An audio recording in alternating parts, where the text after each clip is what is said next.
Let me tell you that I love you and I think about you all the time. Canadonia, Caledonia, here they calling call me.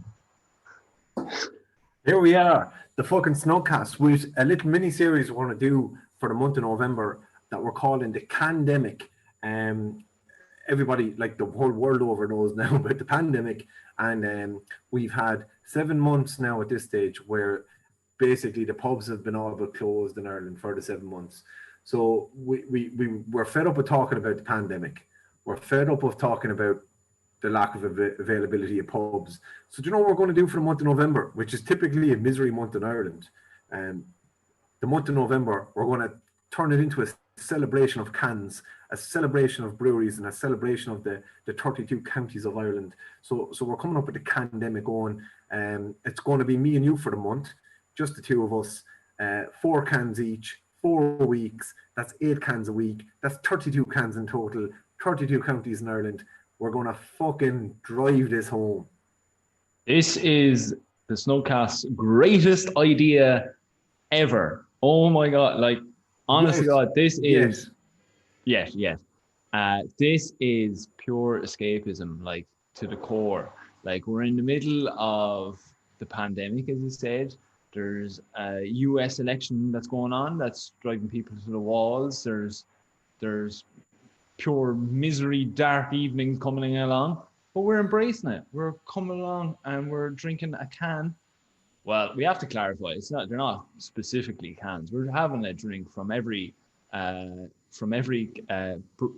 in Ireland, but like Drinkademic wasn't as catchy as Candemic. So I have a good one for you with the US election. go on. We can't go to the bar at Obama. So instead we're voting for Bernie Sanders. Lovely. And everyone just shut off the episode there, like we know more listeners. Yeah. We'll just be looking at the analytics now, like later on, I'll just be like, and 30 seconds into the episode, everybody was gone. Oh my God. But yeah, so excited about this.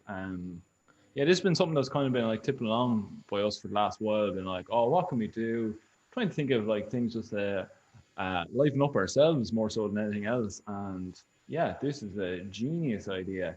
We've had like some great recon that's been going to offies and going online using like Beer Cloud and a few other things. We actually haven't sourced all of our 32 cans yet.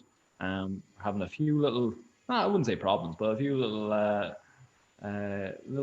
boundaries that we have to kind of that we need to pass. So yeah, no, it's pretty cool. I'm really enjoying it like so far. It's such a giddy experience of like going into the off license and being like, right, where is it? Like turning around every single can in the place. I mean, like, where is this from? And then at the pure and utter disappointment then when you find out it's from like Suffolk or somewhere. Yeah. The fucking Brits, man. There's a heap of brick cans around that we just never noticed. But do you know what as well? Like I got so much satisfaction today out of for people a bit of behind the scenes here. Like we literally printed out a map of Ireland with the empty counties with like just a blank map with just the county borders on it, and we were writing in breweries that we thought we might include, or because it's only 1 can per county, and obviously like. You know, there's a heap of independent breweries in Cork. There's a heap of independent breweries in Dublin and Kildare. There's some counties where there's a dense population of really, really good breweries. So obviously we were like, you know, trying to think of ones that we would use for each county. But then there's some counties where you're just like, right, fuck, are there any breweries there? And like we had a moment today in Arkeen stores. Like we went to 3 different off licenses today, just on a bit of reconnaissance, because we knew like the first 2-3 weeks of this, like we would be sorted. It wouldn't be challenging, and we'd leave the most difficult, awkward, cumbersome counties to source independent craft beer from to last. And then today we found this random bottle that I think you're going to talk about later on from County Louth, which we were like, fuck, we're like, where are we going to find County Louth? Like and it's this kind of thing where we're down here in the southeast. And like you say, you're in Kildare for the last 10 months or whatever. and like it's like independent brewery, the access to them can be so localized Yeah, or totally. purely dependent on what distributor your local off licenses use, or what reps your local publican gets on with. So it's been this challenge for us to try and find like what breweries are there in County Tyrone and how the fuck do we get them in Waterford, or like basically, right, we are going into off licenses saying, right, this is the brewery we've picked for Kerry, and then we go in and find a fucking gem from somewhere else and we're like, I want to try this, and it turns out to be the greatest golden ale you've ever thought of. But I'll talk about that later on.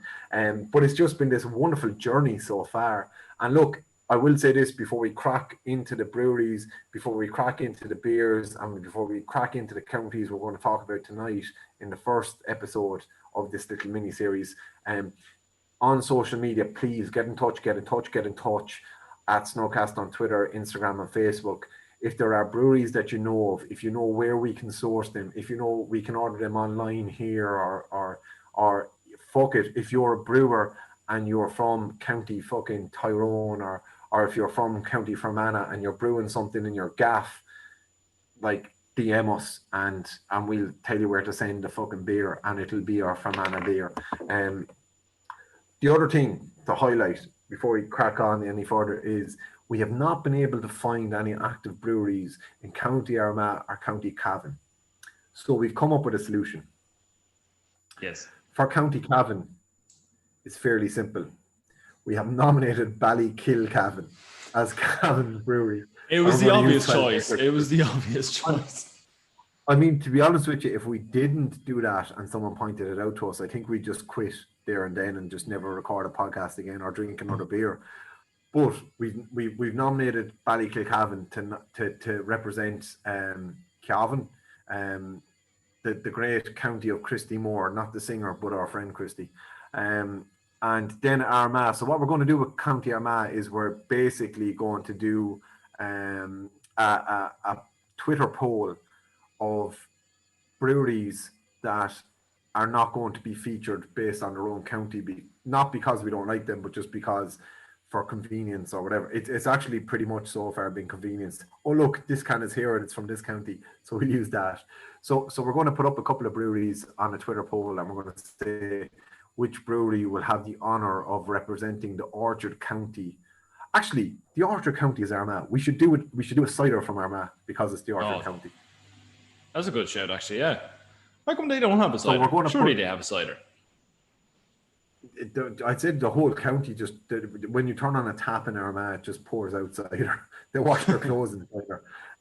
So we're going to put up a bunch of cider makers, and you can vote away for which one will represent Armagh in the Candemic, the Snowcast Candemic of 2020. Love it. So I suppose what are we drinking tonight is we're drinking all of these, and that's pretty much just going to be the content of the whole episode is what these 4 cans that we're each drinking. And before you drive on, just to point out, like something that gave us both a giggle during the week was we put up this thing about the Candemic on Twitter during the week. And we asked for recommendations of breweries, and people were replying with breweries, and other people were responding to that saying, I know that they only come in bottles. Like, lads, we are calling this the Candemic, but we are more than happy to drink out of bottles. We'll drink out of fucking welly boots if we have to. Yeah, when you're bringing on your suggestions, don't be worried if it's a bottle, because we're not that arsed. Oh, definitely not. So, right, do you want to kick it off, kid? Yeah, fuck it. Right, I'm going to talk about the whole episode might be taken up by this because I'm so happy and excited about this beer, and this brewery and just this fucking region of the country because it's brilliant. So I'm going to talk about a beer called Béal, as it says on the label itself, Beoir Chorca, or it's a beer from Chorca, the Gaeltacht in West Kerry, from the West Kerry Brewing Company. And it's brewed down there in Ballyahneartig, or Ballyferreter, as people might know it by its anglicised name. Long-term listeners of Snowcast will know of my absolute affinity and love for the Irish language, and yours as well, Eoin. Like we are big lovers of the Irish language here, and by default, we just adore the Gaeltachts, the Irish-speaking regions of Ireland. So to be able to get a beer from the Gaeltacht region, to be able to buy it in an off license in Worldwide Wines in during a pandemic is just an absolute tribute to the brewers, to the distributors, and to the off licenses for stocking them to begin with. Now, there's a bit of story about how we found this beer first. So we went into Worldwide Wines and we were looking at the plinth, the much celebrated plinth of Worldwide Wines, and the plinth is in the back right of the off license. And there's like a shelf before that actually has on the top of that plinth, there's like Sierra Nevada and a few American breweries and a few English breweries. So we never kind of went there to look for beers during the last couple of months. And we were kind of just looking around and nosing around. The next thing we just kind of spotted on a shelf down low these couple of different beers. So we had a look and we came across like this bottle. The bottles are incredible because they're the old amber style bottles. And they've got these real old school, almost like fucking early 20th century labeling. Real fat arse on them, isn't there? Like, yeah, like it's a real old school bottle. It's old school style of bottle. It's an old school label, and it just kind of straight away you're like nostalgic. You're drawn into these fucking just this historic setting when you look at the bottle. It really does set the scene, and I just this Béal Bond stood out to me as a beer that I really wanted to drink. So I actually bought 2 bottles of it. It's a golden ale, 5%, and just pouring it out is a joy. Because you see, like when you pour it's a gold ale, it's a deep gold, like it's a really fucking. I put a picture of it up on the Instagram story and on our Twitter page there this evening, and it's fucking glorious looking. Like it's a beautiful beer when you pour it out. A proper gold ale. Like I spent a good bit of time in Belgium drinking like really good like world famous gold ales, and this rivals any of them. There's only, if there's one word I'd use to describe it, it's the Irish word glócha. This drink, Tom Beoir show fucking glócha fad. It's fucking delicious. It's so good. It's an incredible beer. Like it's so crisp and fresh, and like you use your own well water apparently brewing it, and it's really feels like it's a really simple recipe. And you know that wanky wine phrase terroir, where like they're talking about different fields and different like different soil will give a different taste to a beer. It has that pure, raw, natural fucking real. What's the word I'm looking for? The fucking terroir does sum it up. Like you can nearly taste the fucking malt and barley from it. It's fucking incredible, and I could like Jesus. I love it, and I love it so much that I've come up with a new word in the Irish language for whoever came up with this, or for beer enthusiasts who will love this beer. So I have a new word in the Irish language for beer enthusiasts. So the Irish word for beer is Beoir. Yep. So anyone who likes this beer is now a Beorador. Oh, Beorador. So like for people who don't speak, oh my god. Yeah. So for people who don't, and the fucking dictionary is only printed there the other day. I know. It probably is in it, and I probably haven't made this up. But like a shoppador is a shopkeeper, for example. Like a fiador is a butcher. Showdor, isn't it? It's not a jeweler. What's a showdor? Is that a jeweler? Yeah. So like basically, something adore is a person involved, like a person who is associated with this thing. So who's passionate about that thing. Absolutely. Béal Bond, os Chorca Dhuibhne, Beoir Chorca Dhuibhne, and if you drink that, you're officially a Beorador. Oh my god! I feel like Hector on TV Card. I know. Yeah. Fuck man, that little description there is giving me shivers. I want that so much. It sounds amazing. Like, and like what was your like? What's your? Is it the taste? Is it the mouthfeel? What's the number one? Like, what's the standout thing? What makes that different now than any other beer? So it's the entire drinking experience. It's not just the taste and the mouthfeel, and when it goes into your body. It's, for me, like every step from when you see the bottle and what the bottle represents. It's when you read the label, and the label is like, this is from Ballion Aha Neirtig in West Kerry, in one of the Gaeltacht regions. The Irish language is a minority language in its own country, and it's this real old school retrograde bottling. And then when you pour it, like, golden ales are not sexy. No. You've got all these, and we're going to talk about some of them throughout this month. You've got these like American pale ales, East Coast, West Coast IPAs. You've got these fancy beer techniques. Golden ale is a classic. It's not sexy. It's not new age. It's a classic. So it is that retrograde, and then it's just so pure. It's almost like so simple. It's one of those simple pleasures drinking this beer, and it is literally that. Like, Kerry is this, Kerry as a county, as a region, is just this. They call it, we in Ireland it's known as the Kingdom, and it is like, just this amazing, incredibly beautiful landscape. The people are hilarious. Like, you talk to Kerry people. If you ask a Kerry person a question, they'll answer you with another question. It's this real. I'm not going to use the phrase backwards. Like, my grandfather is a Kerry man, and I adore him. And like, it's this incredible part of the world. And for me, it's just like, it is Kerry in a glass when you pour it out. Like, it is that cute horism. It is that simplicity. It is that very laid back kind of Storyteller, almost, isn't it? Like, yeah, storyteller. It's a Shanna key of a beer. Exactly. Yeah. And like, I was drinking it thinking, so like, we're doing 4 beers each. We can't drink the 4 of them while we're recording. So I had that an hour ago, and I was so fucking nostalgic drinking it. I was drinking it thinking, like, in Kerry, when you go to Killarney, there's Torque Waterfall. You can climb Torque Waterfall. You're nearly at the spring in the mountain, and you can like drink the water straight from it, and it's so crystal clear and pure. Like, it was almost like I was drinking. It was almost like the spring of Torque Waterfall was just spitting out beer, and I was drinking that. Wow, that's amazing. So I suppose another part that we're kind of adding to this beer tasting thing is that I want a little story from each county, or a little fact that you might have. So what do you have there from Kerry?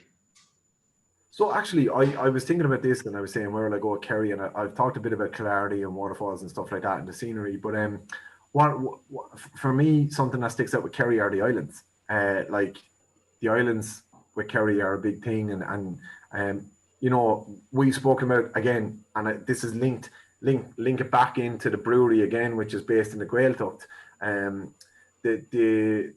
The Irish language, an awful lot of the decline in the Irish language, wrongly in my opinion, is attributed to Peg Sears, who was a woman who lived an awful lot of her life on the Blasket Islands. So the islands are synonymous with Kerry, and I just wanted to tell a little story about. I just want to talk about the islands a little bit, because the islands off the coast of Kerry became ridiculously famous over the last couple of years for their scenery and their beauty, because the Skellig Islands, and Skellig Beal in particular, Michael Skellig, featured in Star Wars films. It was where where puffins do nest there, and like an awful lot of puffins nest there. And then, if you remember, when Obi-Wan Kenobi was in retreat on this island, that's where that was on Skellig Beal, where all that was filmed. And it was Luke Skywalker. Oh, Skywalker, sorry, Luke Skywalker, sorry. So that we're not getting a load of hate mail. yeah.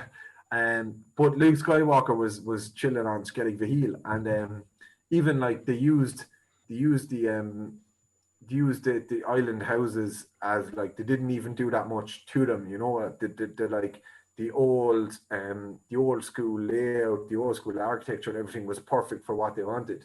And they also based the, like, fictional birds were based on the puffins and their habits as well. It was just really, really cool.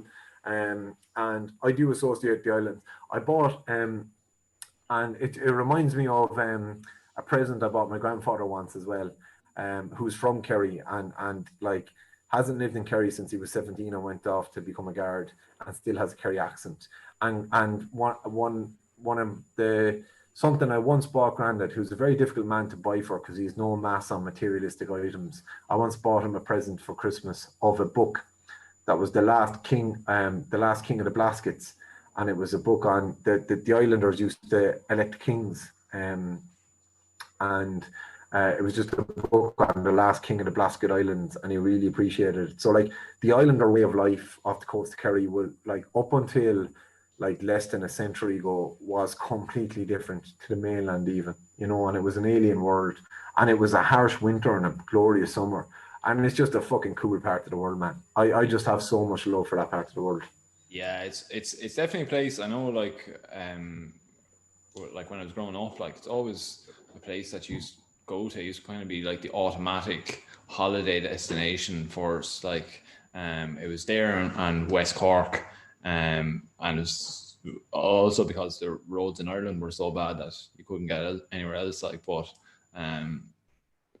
not saying that the roads in Kerry are great either, but yeah, no, such a savage spot. And like I had like actually one of my only holidays this year has been down to Dingle as well. Like, and it's just such a reprieve, such a break. Like it's somewhere you can just automatically relax, and as you said, like that kind of storytelling tradition, and you know, it just feels like a different place altogether. Than there's a lovely slower pace of life there, like. Yeah, definitely. So Eoin, coming back to yourself then, what's your first featured beer of the Candemic series?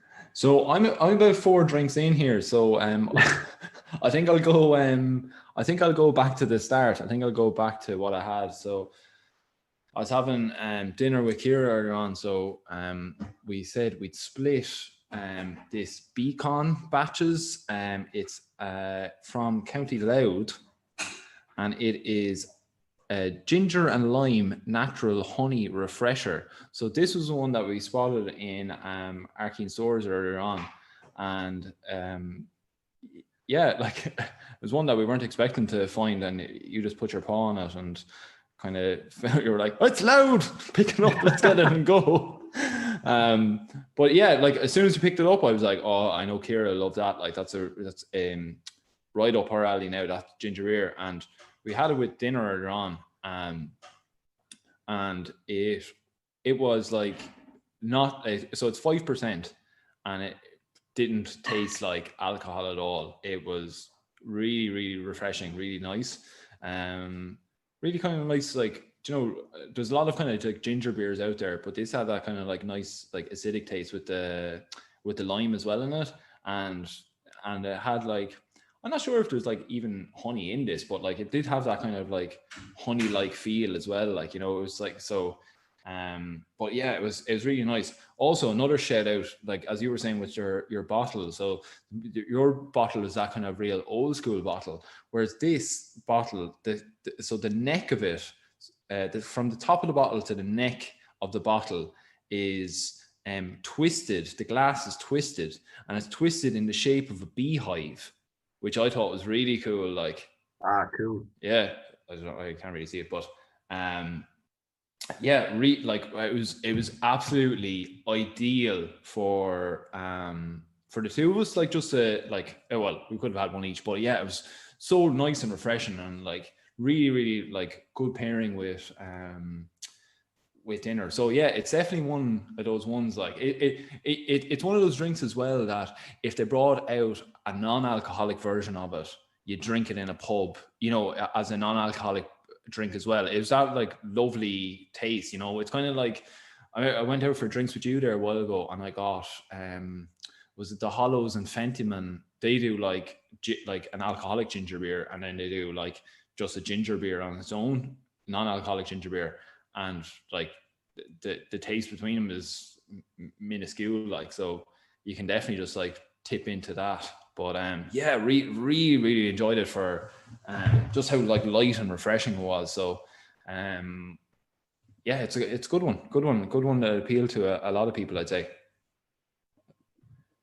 Amazing. And I suppose like the last thing we expected when we were thinking up of the Candemic series was that we'd end up like we were saying, like it is port and stout, porter and stout season now. And we were saying like we'll end up with a heap of stouts and porters, and like my first beer is a golden ale, and your first one is like an alcoholic ginger beer, like, and that's something that has stuck out to me is like the variety, like as much as we know that there is great variety out there because we are interested and invested in independent craft brewing in Ireland. Like, how struck were you at the quality of like an alcoholic ginger beer from County Louth that we neither of us had ever heard of before today at lunchtime? Yeah, and like definitely struck with it, and even like having read a little into that kind of Beekon Batches brewery place, that they're saying like everything is natural in it, like so it's like all the honey is like naturally infused with like fresh ginger and lime, and that they're saying that like because of that like no two batches will taste the same.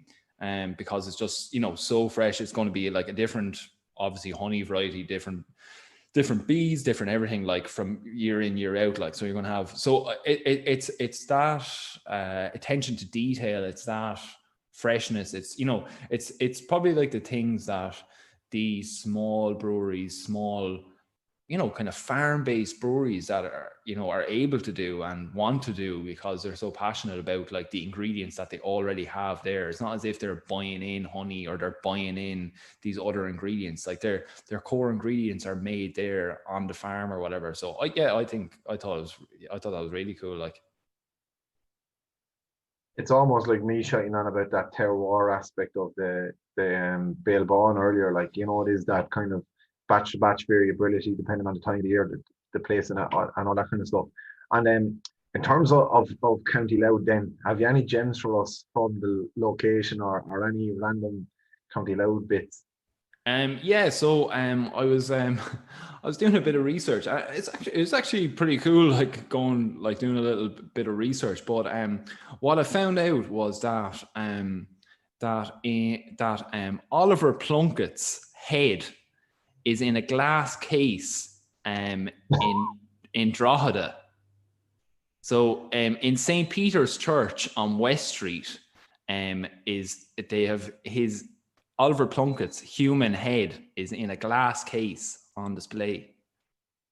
And that, so basically Oliver Plunkett, for the people who didn't know, I think he was like Archbishop of Ireland or something. But he was like killed by kind of Cromwellian forces due to the banning of Catholicism due to the papal laws and stuff. And he was hung, drawn, and quartered in 1681, and his head has been in Drogheda since 1921. And another fact I found out about Plunkett was that he was the first new Irish saint in over 700 years. So yeah, that was my little take on County Louth. I thought it was very interesting. Like I kind of got myself into a bit of a Wikipedia hole, like just kind of like going through it. Like, I started off with like Oliver Plunkett, and then I was like looking then through like the Popish plot and like the Test Acts and all this kind of stuff. It was very, very, very interesting. Like, oh, brilliant! I'm not going to lie. When we were talking about this, and you ended up with the drink from County Louth, which, by the way, when we picked it out straight away, I was like, Owen's Kerry will love this. I presume he's going to want this, and I was like, you want the ginger beer, I suppose. And we were trying to divide up the 8 drinks for tonight between us. I'm not gonna lie, I thought you were going to come out with some Jerry Adams related stuff, because like Jerry Adams was elected to Dáil Éireann in County Louth. I thought we were going to go down an IRA Jerry Adams fucking bubbles loophole, but I suppose then, like, we don't want to bring the lawyers on us either, do we? Like, I was going to go down that route, or also just talking about Carlingford as a stag and hen spot. Hey, we got the shouts for them anyway. But I suppose kicking on from the Béal Bawn, then I moved on to the brewery that we nominated from Waterford. And like, you know what, we featured Metal Man on the podcast a good few times, and we featured Dungarvan Brewing Company and especially in some of the earlier episodes, you know, when we were kind of finding our feet in the craft beer world, and we were very keen to try out Waterford beers. So like, basically in March, just as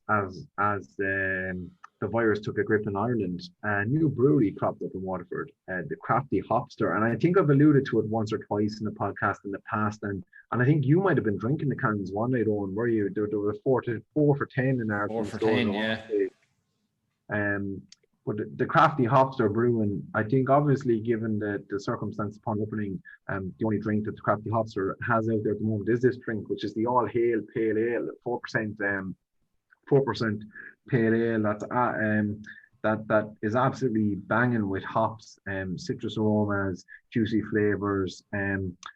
It's a lovely balanced pale ale. I think it's like, you know, you can't go wrong with a pale ale. Like for an independent brewer, a good decent pale ale is what keeps the lights on and the brewery going, really, to be honest, isn't it? Like, so it's a great thing to start off with for a new brewery, a new brewer, and it's lovely.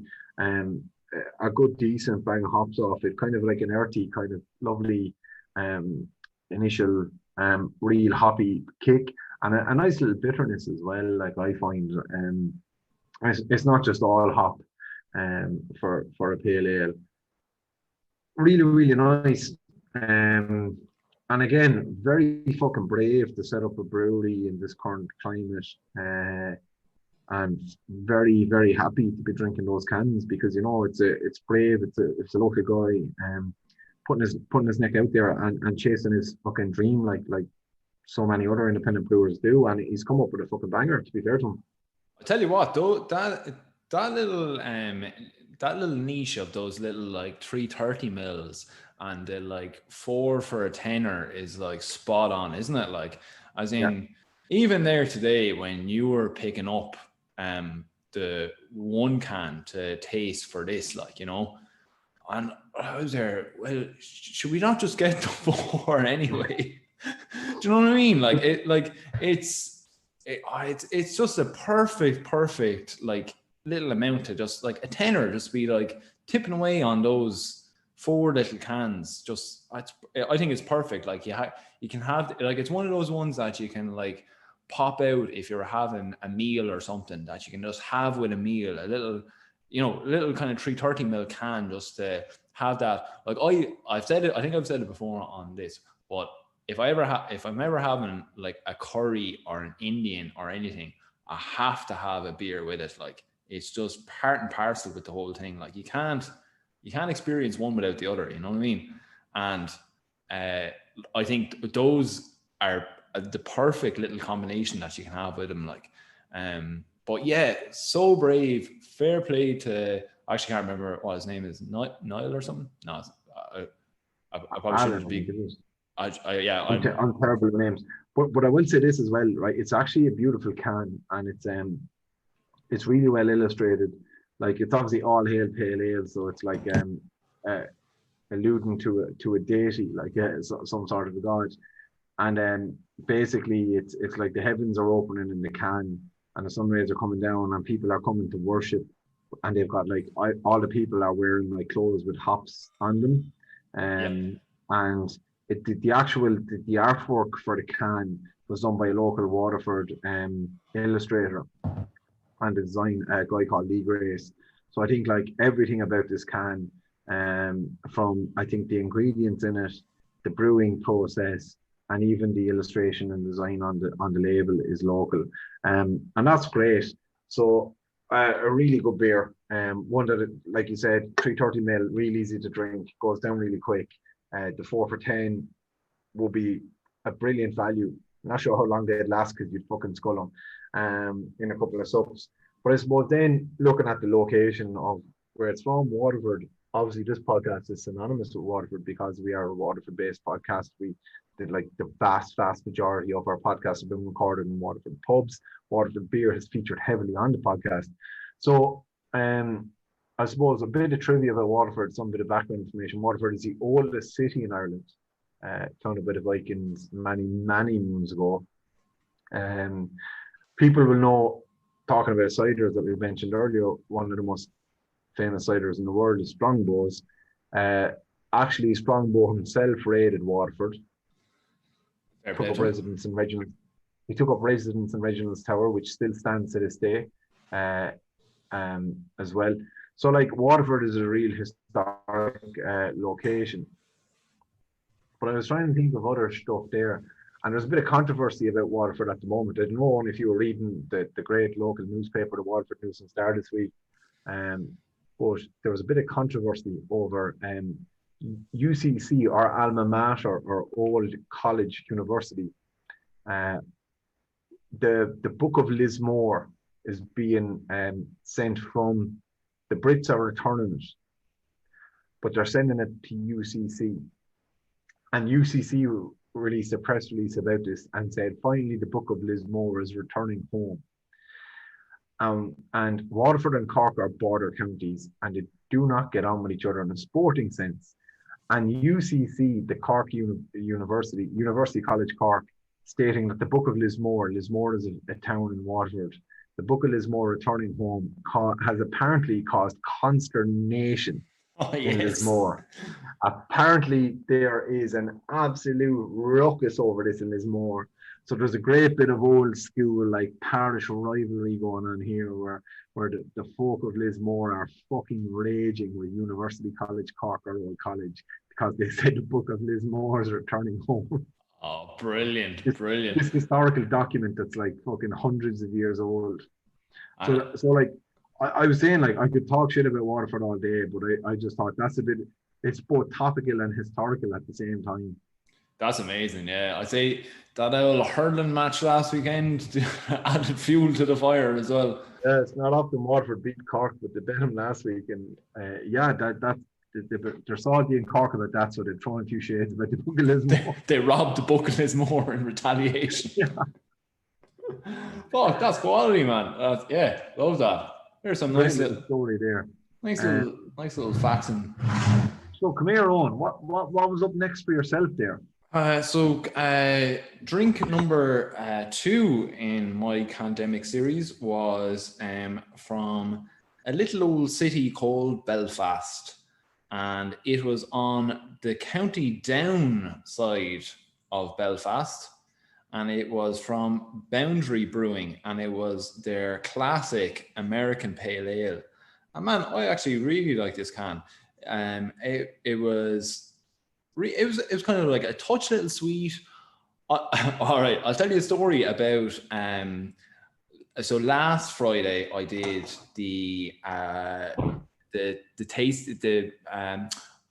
October monthly meetup with the craft beer community, with the box delivered from Beer Cloud, and they had like a mystery beer tasting thing in it. 4 mystery cans were sent to us, and there was a bit of mystery kind of tasting where Brian revealed the identities of the 4 cans after he tastes them. I tell you what I learned from that. I cannot taste beer like other people can. Other people are fucking unbelievable. Like, they're there like calling the hops off the fucking beer. Like, they're like, oh, I can taste Strata. There's a lovely honeydew flavor of this. You're like, what the fuck are you on about? Like, this is, I can get the notes, right? I can get sweet, I can get acidic, I can get bitter, I can get these kind of things, like, But that's because you have a tongue. That's because I have a tongue, exactly. Parts of a tongue. But like some of the things, like there was one thing where they're saying what this tasted of, and I wrote in it tasted of Benson and Hedges, like, because it had a smoky flavor. But it tastes like an Eddie Jordan Formula 1 car from the 1990s. Yeah. But so anyway, going back to Boundary Brewing and this American Pale Ale that they have, I got hints of like marmalade off it, right? Now, I haven't looked it up or anything, so I don't know if that is right or wrong. But that's what I get off it altogether. And yeah, there was a little kind of sweet taste off it. But yeah, it was lovely. It wasn't overly sweet. But yeah, again, you can't say enough. I think we were saying it. I said it before I said it actually at that monthly meetup thing. That I asked the question to everybody who was there on the night: do you think that every brewery should have a core, simple kind of bridging beer that will bridge the gap between the macro beer drinker and then the local independent beer drinker, something to bring them over so that their taste buds aren't exploded with like mad shite, like a tiramisu stout or something like that, you know?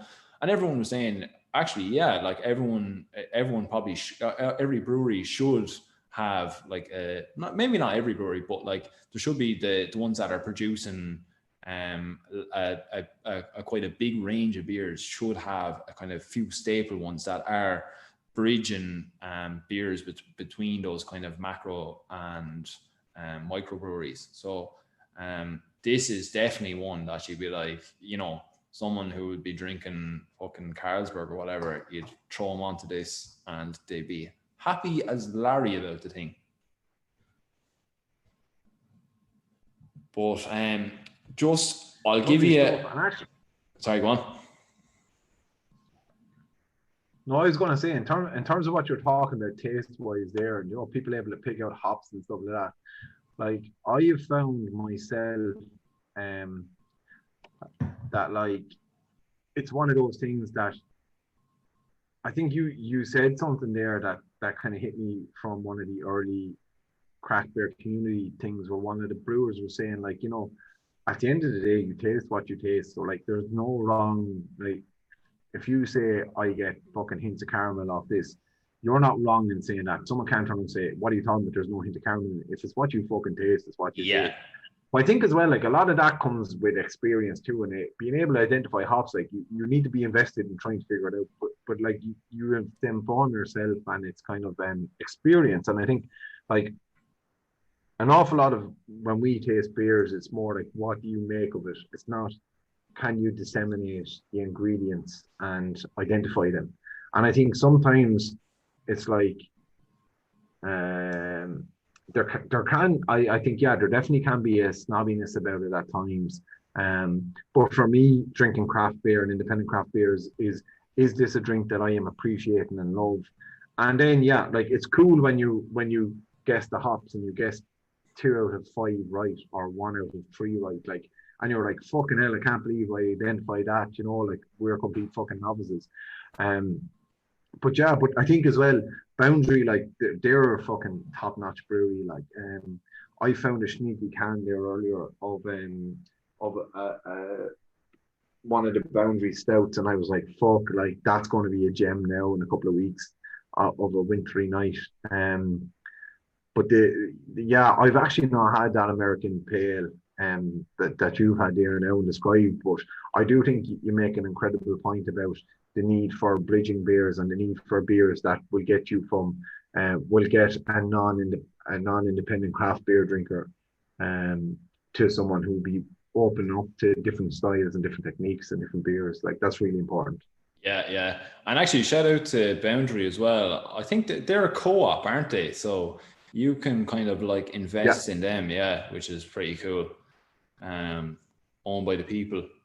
And yeah, so a few little interesting facts about County Down.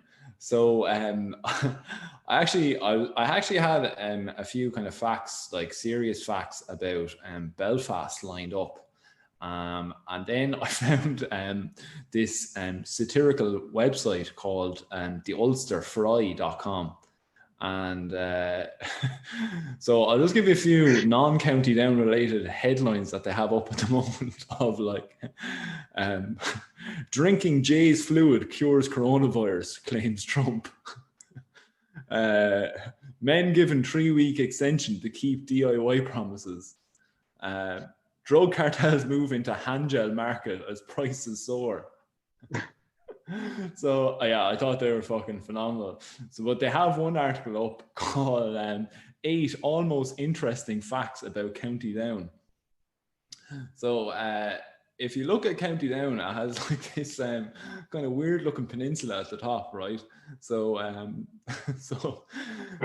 so one of the facts is on old maps of Ireland, the Ord's Peninsula was called the Ord's Penisula because it looked like a willy.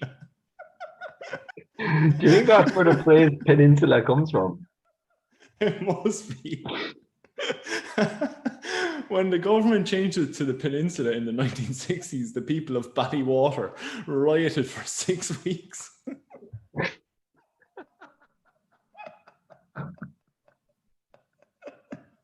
Do you think that was called Ballypiss before the government intervened? What? Do you think that was called Ballypiss before the government intervened? All right, I'll give you another one. So Down is the only county in Northern Ireland with nearly 3 cities, as it's parts of Belfast, parts of Lisburn, and all of Newry, apart from the wee bit in Armagh. Both Lisburn and Newry were made into cities in 2002 as part of the Queen's Golden Jubilee celebrations when she got pissed and Prince Philip bet her she wouldn't do it.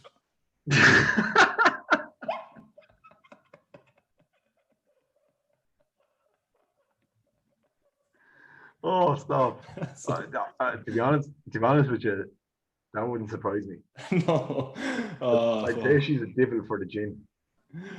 Oh, fuck. So here, actually, before we tip on there to the next beers, DJ, you produced a little song early on in the week about cans. So we might just snip that into this episode before we go to the ad. So some of our listeners you'll definitely hear DJ doing a song, but some of you may hear an ad promoting some shite you might need or mightn't need. All right. And in the meantime, if I don't disconnect my microphone, you might also hear me go for a quick piss. Cool. In Ballywater.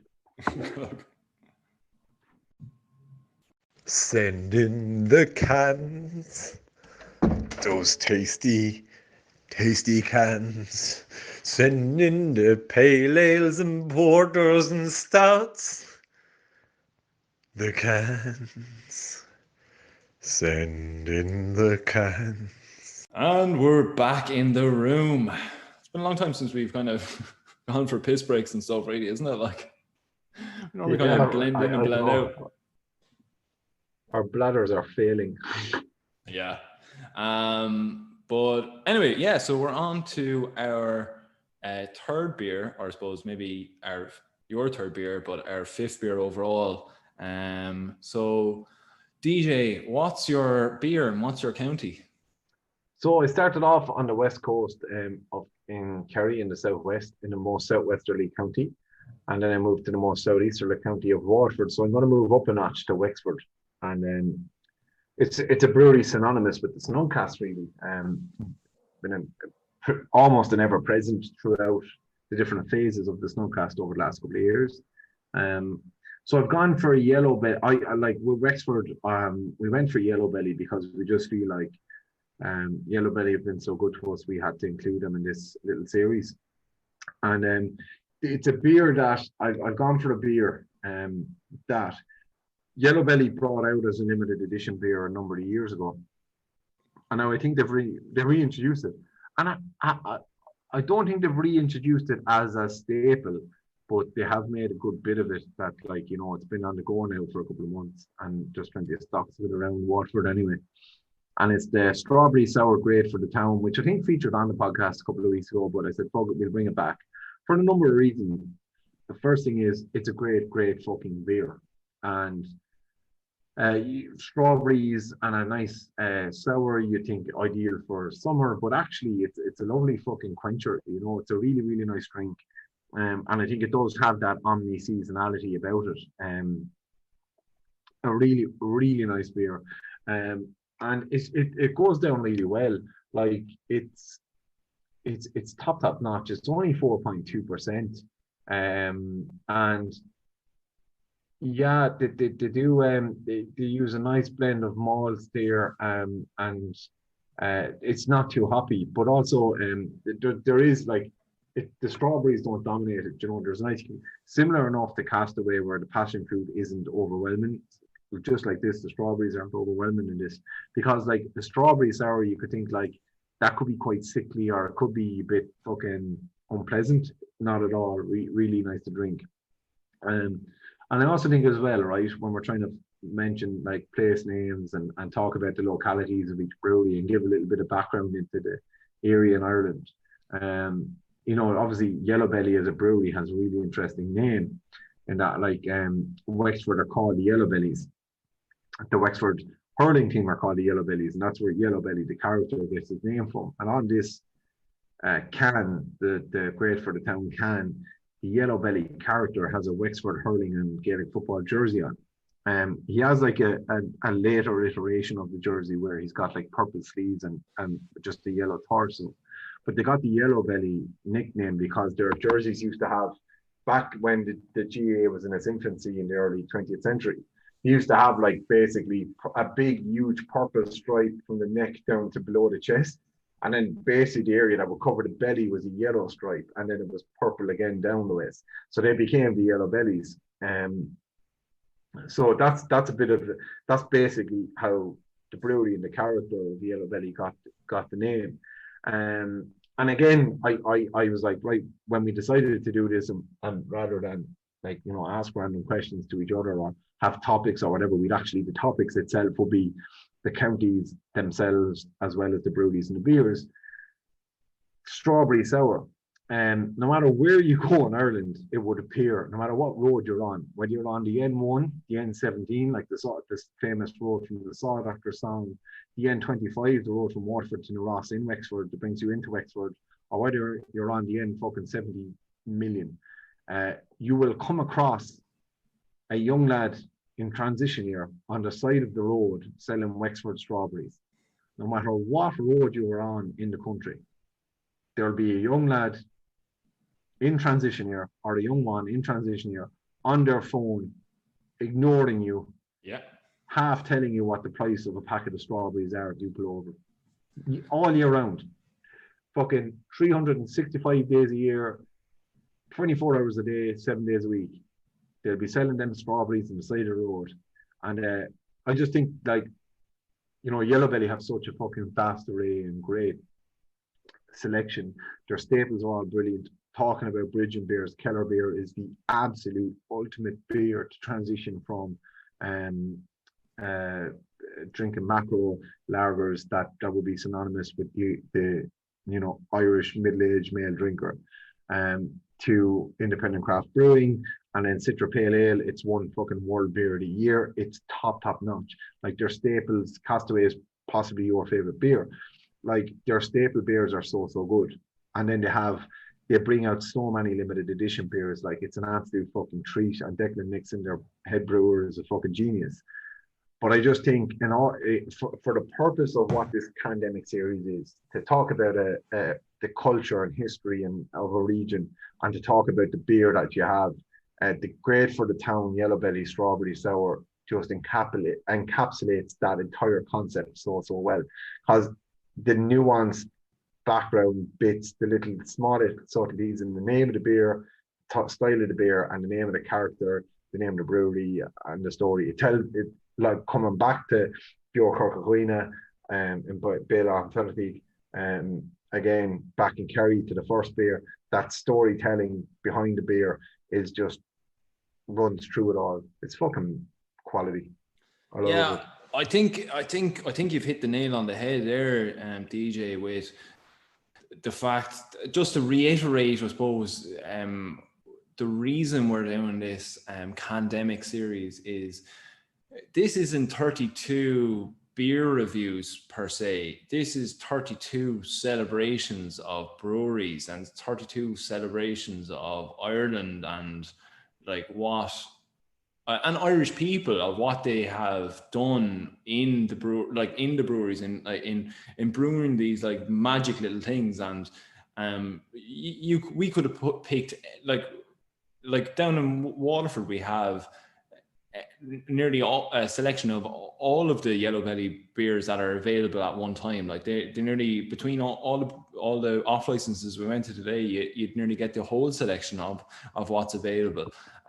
So we could have picked any of them up, and it's probably testament to what Yellow Belly do, that the effort that is put into each and every single one of those beers is like amazing. Like from the beer itself, between the ingredients that are put into it, the genius behind it. Like we've spoken so highly before of them, of the like sunshine and showers, what was the super split one, super soaker, how like that just wanted to be tasted like a super split, and like actually achieving that, like insane. Between my love of Castaway, between what you're saying about Citra, Keller beer, like the stuff that they put into the beer is unbelievable.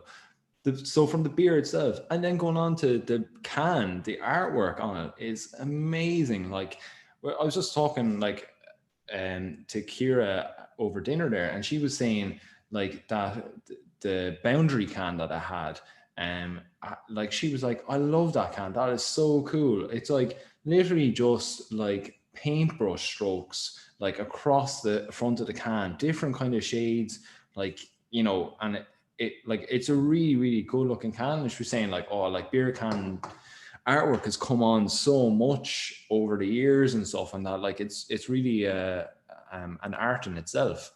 And like no more so than Yellow Belly, like for what they've achieved in with Paul, like it's insane that the stuff that they're producing for those cans, and like the detail that goes in, like to the jersey and everything for him on that, it's fucking amazing. Like I'm just looking at it now, and people might know, but like Wexford haven't won the All-Ireland hurling title since 1996, and that was like a fucking massive moment for Wexford people. And like there were songs written about that, like Dancing at the Crossroads. And I was dancing at the Crossroads.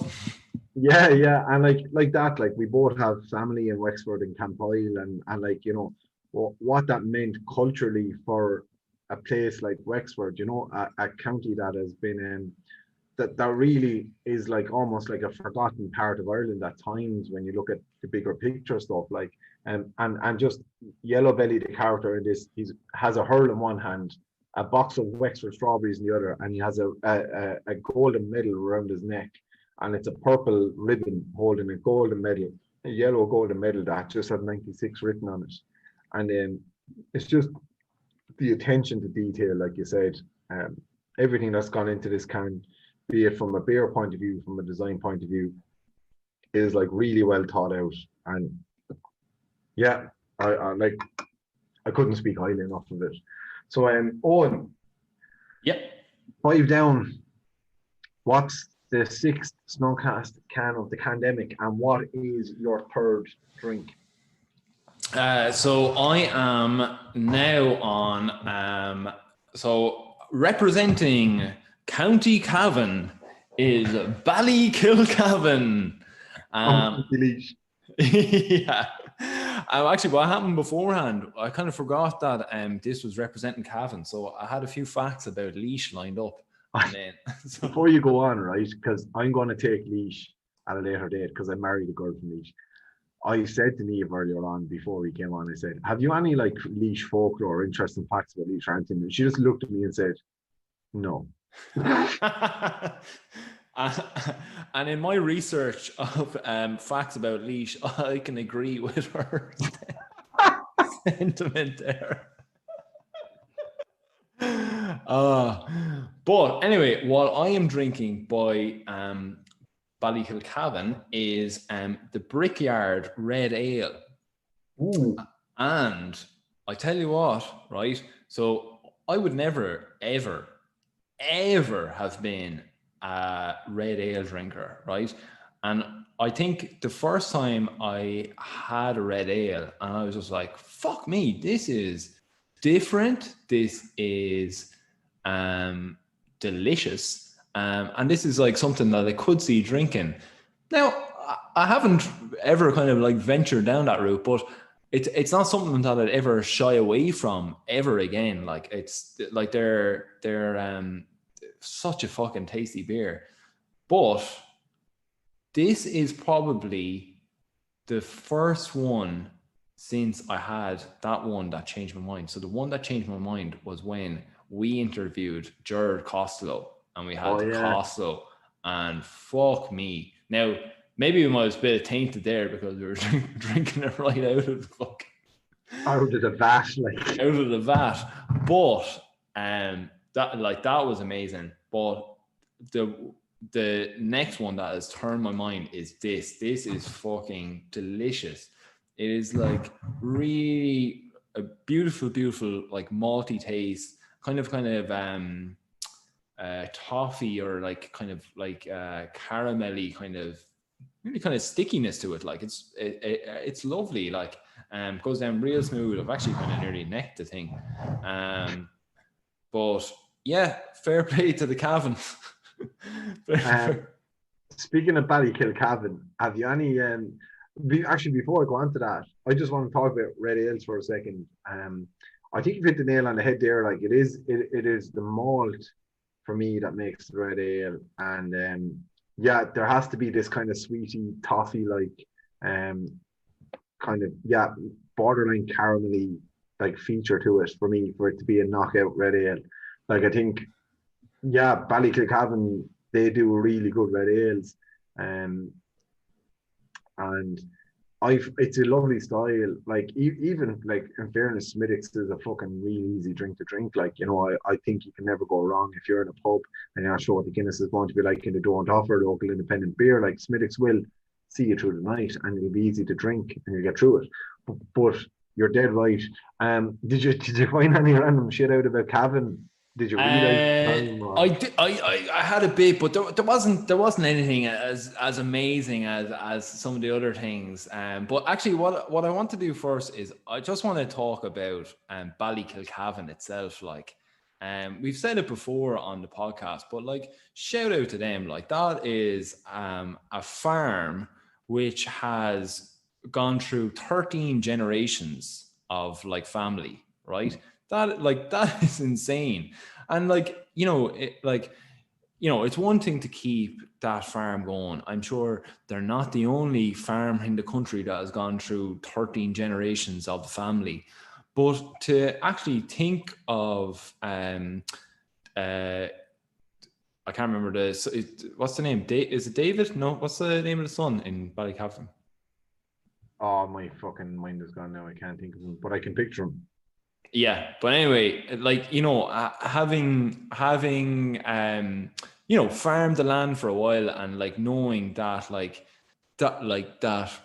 growing the barley alone wasn't going to be enough for him, enough like financially and enough for him, I suppose, kind of like just out of interest really, was to create a brewery on the site. Like, I think that is absolutely amazing. Like, you know, and now they've partnered up with Waterford Distillery and are providing the grain for them for the whiskey. So like I think that is like so cool. And like I know we shouldn't be delving into the whiskey, but like the amount of data and stuff that Waterford Distillery are being able to collect in terms of like time it was harvested, what the weather was like, what the soil pH is, like it's insane the amount of stuff that you can get. I think you can either scan or you can like give a code in from the back of your Waterford Distillery bottle. Darren, you have one anyway. Yeah, I actually have one of Ballykilcavan's ones. Yeah. So like, because it was so the bottle I got was actually a gift from our work colleagues for the wedding, and because I was marrying someone from Niche, they found a bottle of Waterford Distillery whiskey that had originated from a field in Niche, and it's one of the Ballykilcavan ones. And like, I haven't tried it. I haven't drank any of the whiskey yet because I'm like, I don't want to open a bottle that's sacred on my own here. I was full intent on opening a couple of weeks ago after we finished recording the last time. And I was like, fuck that, no. Like when I actually went to open it, I was like, why am I going to open this amazing bottle on my own here? Like after we've recorded and the call is ended and we're not talking to each other. Like I'm not going to drink this amazing whiskey on my own. I'm going to wait until I have friends around and share the experience with them and the smell and taste and shit like that. So yeah, I do. Fun fact about Cavan that may or may not be true, but I'm fairly certain it is, and I'm going to say this with authority as if it absolutely is true. That Cavan has so many lakes in it that more of County Cavan is lakes than land. Wow, that is a cool fact. I don't know if it's true. I think it's true, and we're going to say it's true. My little story about Cavan was that the year was I would say the year was 1998, I'd say, and I wanted this it was like a Micro Machines transformable kind of van thing for Christmas. So it was this van that the sides of it flipped open, and that inside of the van there was like a city that you could have your little cars, kind of like, you know, like Micro Machines, kind of like little Hot Wheels thing, that you could have that. And then I wanted that like so much. It was one of those things where like it was on either like the ads during the Den or like Nickelodeon or something like that. That like absolute, like, you know, it was probably one of those things where it was probably like a week before Christmas and like this ad came on and I was like, oh Santa, I'd like that now. Like, you know, fucking head down, putting on the list, scrap everything else. Like, and like I wouldn't say if it was a bowel child or anything, like, or like I wouldn't say I would have thrown a tantrum or anything like that. I was actually quite gullible. Like, so if my parents would have said like, oh, you know, Santa's after running out of wheels or something, like I probably would have believed it, you know. But anyway, the parents, as good as gold as they are, had to drive to Cavan because they rang a toy master in Cavan. They rang a toy master in every county in Ireland, and they only had one in Cavan left. So my parents drove to Cavan in order to get this for Christmas for me. That's the story. I hope you still have it. I actually think I do. I think it's still up in my parents' attic. I remember I brought it into like show and tell or something into school in like third class, or one of those, you know, one of those days when you're allowed bringing your toys, like, I know, Easter holidays or something like that. Like, yeah. But yeah, I remember the whole class was like around it and they were like, you fucking lucky bastard. Where'd you get this, you sad bastard? yeah. Top notch. So we're on to round 4, and what are you on? I want so I'm Canna and drinking, County. Right. I'm gonna continue my trends from earlier. So I started off I started off southwest and I was at Kerry, and then I moved across southeast to Waterford, and then from southeast I moved up to Wexford in this kind of southeast east. So I'm moving back across now to Galway. Oh. And I'm on the Galway Bay Brewery, buried at sea. So nice. What's really interesting, Stout, is it? Yeah, that's what I was going to say. What's really interesting is we were like, Stout and Porter season, baby. We're going to be fucking banging out stouts. First stout we featured, I know, yeah. is Beer 7. But it's a milk stout. It's buried at sea from Galway Bay. And it's a delicious stout. Really, really fucking good. Like the Galway Bay Brewery has been going a good while now. They're like one of the older craft breweries that came from the last recession, I believe. It's like a fucking 2009 they opened up, and this Galway Bay is a 4.5% milk stout. So they put lactose in it. I know that lactose is a controversial ingredient in the beer world, but I don't mind it in a stout. I think like we've had lactose in like milkshake IPAs and stuff like that. That again is contentious, and I know you're a fan of a lot of them. and other people would say lactose belongs nowhere near a beer. But I think with a milk stout, obviously that's the fucking function of it. Like, and some of these milk stouts are delicious, and this is definitely up there. It's a really, really good. It's a really, really good stout. What strikes me about the beer, first of all, is the smell. It's a real earthy, smoky kind of smell, and you get that kind of burnt coffee bean almost. Like, so when I open the can, do you know, you have the little bit of I'm showing on the camera now, you get the little bit of residue around the can opening and stuff like that, and it fills into that little nook between the top of the can, the lid, and the overage to hold the little seepings. So, do you know, when you open the can and that kind of pours out a bit, and you just like give the little sip of that, it's really like when you get the small little bit of it in your mouth and on your tongue, you get that burnt, real like burnt coffee bean kind of taste. But then when you pour it out, it's a much less bitter taste and experience when you're drinking the kind of, when you're drinking the can from the glass a bit more, and it's a lot more kind of less in your face coffee, more smoky-ish, and kind of little bits of sweetness. A really, really nice drink. A cool can, actually, buried at sea. There's just a heap of like whales on the can. It's orange. It's just a bit out there. It's a bit different. It's really, really cool. And yeah, Galway Bay Brewery, like a really good brewery. We don't get them on draft much, so they haven't really featured on the podcast before. But like, definitely a beer that I've come across and drinking cans and drinking bottles the odd time. And you know, they're obviously really popular around here because they like, you see Galway Bay cans and beers in you know, I got this can today in O'Brien's in Arkeene, which is another really good off license we haven't mentioned before on the podcast. There, you can find Galway Bay stuff in Worldwide Wines and Arkeene stores. What that tells to me is it's a really good brewery because it's very popular, because all of the main off licenses in Waterford have it. So yeah, I'm made up with it.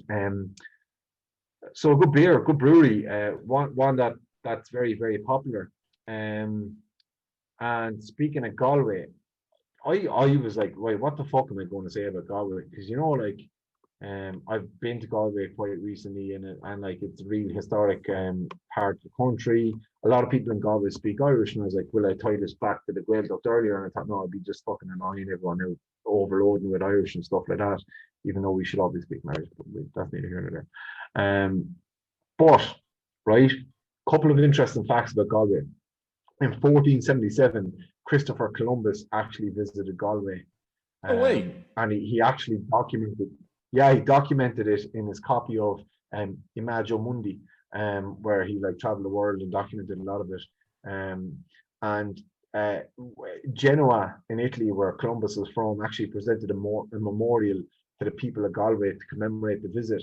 And it's actually believed that in the St. Nicholas's Collegiate Church, which is the Church of Ireland church now, it's this big, massive medieval parish church in Ireland that's still regularly used. It's believed that he visited this church when he was here. Like, there's documentations of him praying in this gaff, which is all a bit mad. But also there's do you know the word lynch, like for lynching? Yeah. So that originated in Galway, apparently. Really? So, Fella Lynch? Yeah. So there was a chap, right? He was the son of the mayor, James Lynch Fitzstephen, and apparently he jibbed this Spanish lad in medieval Galway. And like, Galway had like wicked strong trading links with Spain back in the medieval times, and they used to love sailing up there on the boat and all that. And they had a row over a woman, and I say the woman now was like this, going to go for the Spanish fella instead of some Lynch Fitzstephen fella from Galway, you know. I'd say she was looking for a bit of an exotic olive-skinned Mandarin-eating Spaniard, and yeah. So basically, he killed this chap anyway, and ultimately the old lad was so embarrassed, like they couldn't find a jury that would convict him, by all accounts. So the old lad was so furious, he just executed the old son himself. He lynched him. So that's where lynching comes from. Cool. That's a really cool fact. That, I don't know, is it a fact though, because apparently, like, You know, obviously lynching has like a lot of racial connotations, and there's a General William Lynch in the US and Virginia who used to apparently, unfortunately, dispose of different people of different ethnicities as well. So there's like reports that that's the origin of the word lynching, which is a horrible word because of the racial connotations. But people at Galway maintain that it was James Lynch Fitzstevens was the first man to be lynched by his outlet. That's cool. And fucking, I love these stories that are completely fucking possibly like not even real, that we're just coming up with for these places. Sure, it's the entire basis of Blind Boys podcast, really, like just these absolute nonsensical stories that have some sliver of truth that we're claiming as our own. I love it though. Oh, it's what we're all about. That's what we're all about. That's what we're all about. Cool. So, you're finished talking about Untitled, are you? Yeah, like, I mean, there's plenty to say about Galway, but fuck it. People have listened to us long enough. Let's get on to the last beer and have a bit of crack, and then we let them go and we'll get pissed ourselves. Yeah. No, in fairness though, that was like a really cool, like as you said, the Galway Bay Brewery and stuff, like such a cool spot. They're based out in Salt Hill, isn't it? I think it's Salt Hill they could be based out of. Because I was on a stag there and I was going to organise a trip out to Galway Bay, I think, for a beer tasting, and I ended up maybe it wasn't Oran Moor they're in, isn't it? What? They're in Oran Moor, just they're in Oran Moor. Maybe it's Galway Hooker. Galway Hooker you might be thinking of. Yeah, maybe they're in. Or maybe you were on a stag. I won't be talking about hookers now. You dirty bastard. But I was going to organize a trip out to one of these breweries anyway for a beer tasting. Because I was best man and I was organizing the thing, and then I said, fuck it, like imagine trying to organize lads going into a brewery and getting them back and all that nonsense. You might as well just get them into a pub now. It'd be one thing if there was a half dozen of you, but when there's fucking 15, 20 lads, fuck that. No point. Fuck that, yeah. But yeah, no, Galway, always a county I loved. And I don't think, again, similar situation to the Kerry story earlier on, or I suppose the anti-version of that story from earlier on.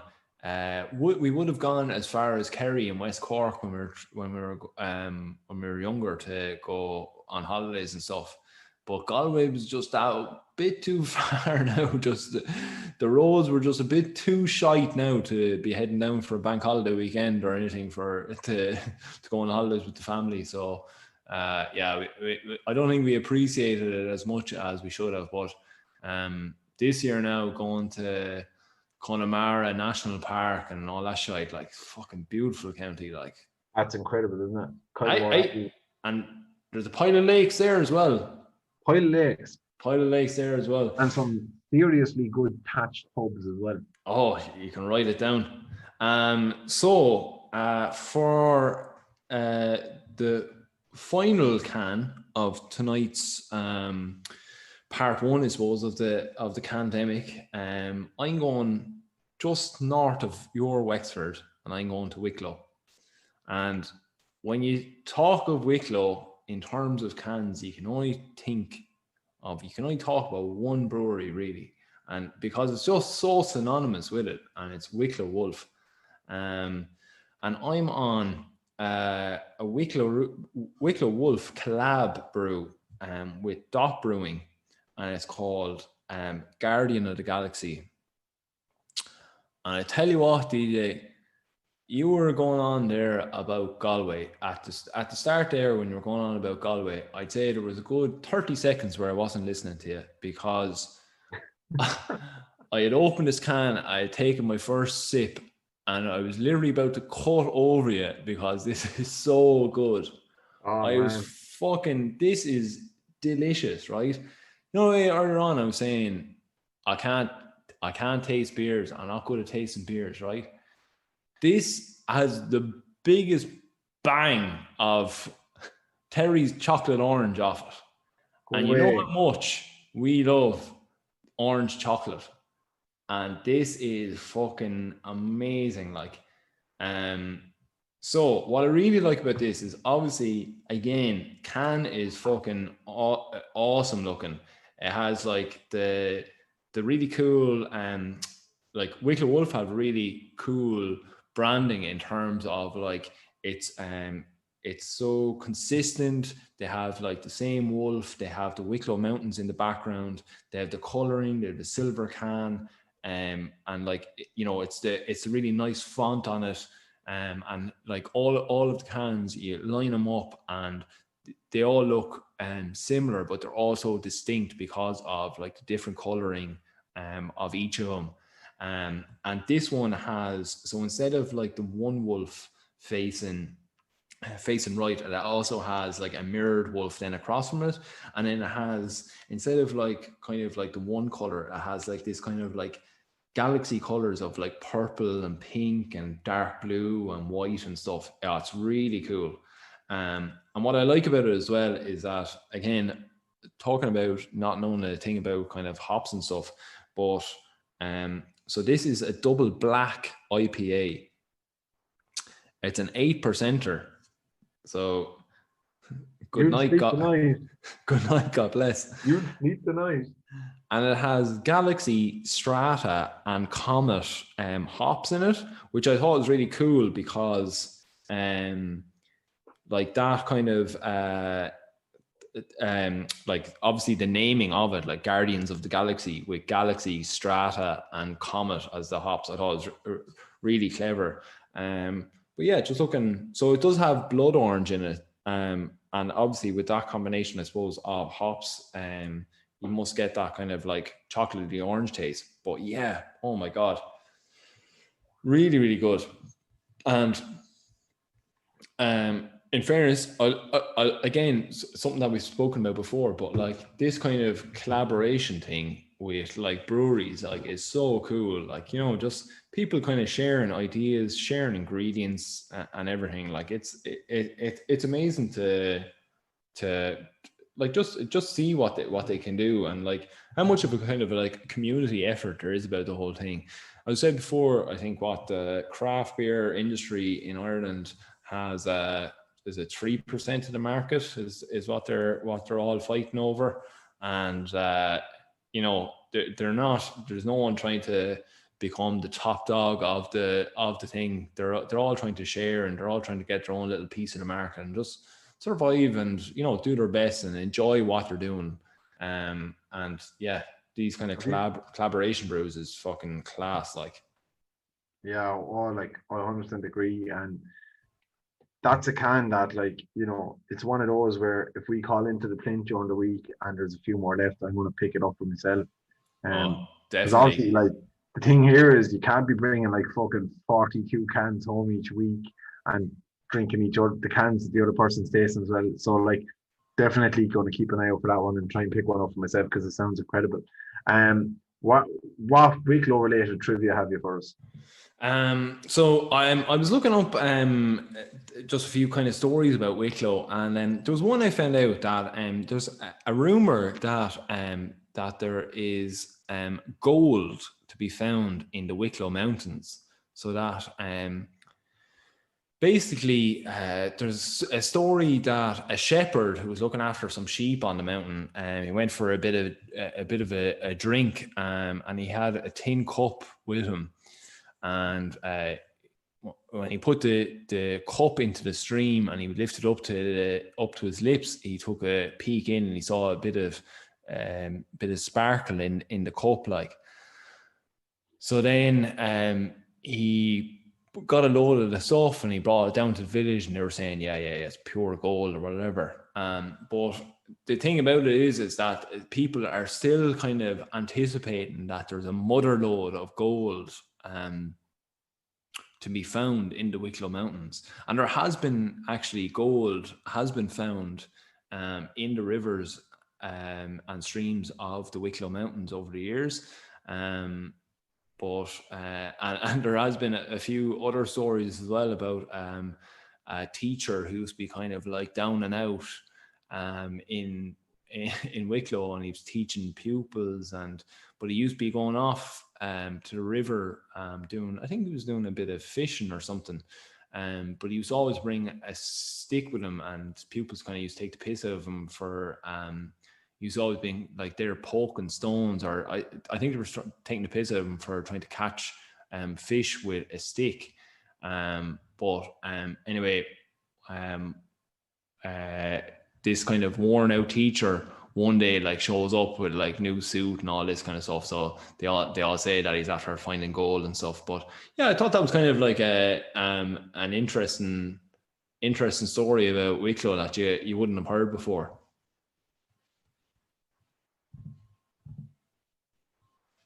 I look forward to the new 2021 Wicklow Wolf can range. That's all gold-plated cans. Gold Rush, yeah, that'll be a good one. Hey, do you know those like fucking American Gold Rush TV programs on like the History Channel and that? We should get like do the Irish Pickers version of that, but we go off searching for gold in the Wicklow Mountains. That'd be some crack. That'd be awesome crack, yeah.